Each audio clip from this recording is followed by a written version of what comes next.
So yeah, energy can be fun when you really explore it and tap into it. Have you had anything like that, Agent Empress? I do, but I don't want to share mine, cause it's private. But I understand exactly what you saying, my dear. So let me get on with it.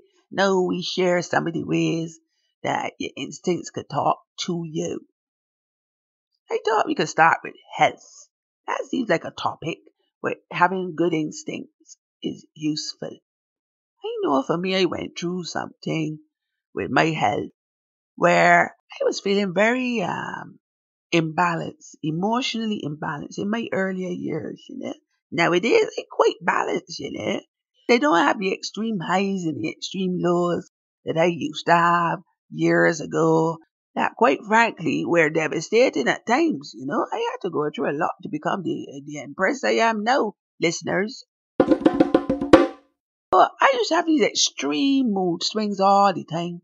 I would go to the doctor and I would say, listen, doc, I know you think you is the great I am and the great know-it-all and you know everything because you went to medical school for 4 years and you learned about the body and you think you understand everything to do with people when it's really just a guessing game. I didn't say that part because that is a bit disrespectful. That is, sometimes the hazard of guess and hope and cross the fingers that what the guessing is right.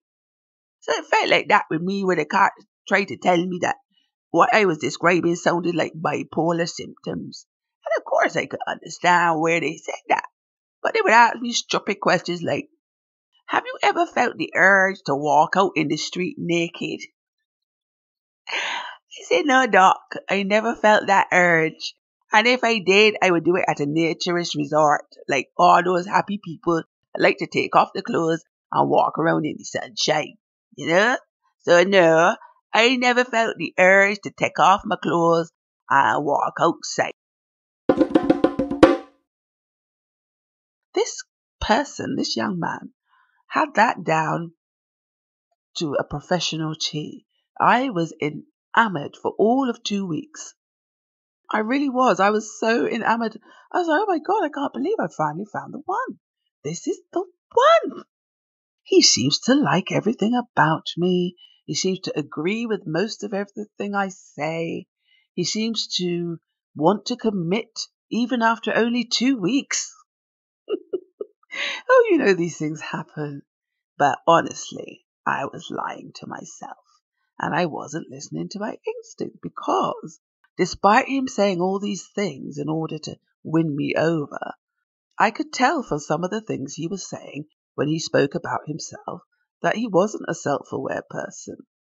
The urgency, the tons of messages, the need for me to respond quickly, the haste that he wanted to push the relationship ahead and forward were all signs and instincts that something was off and this guy wasn't what he seemed and wanted more from me than the very pleasant stuff he was giving me.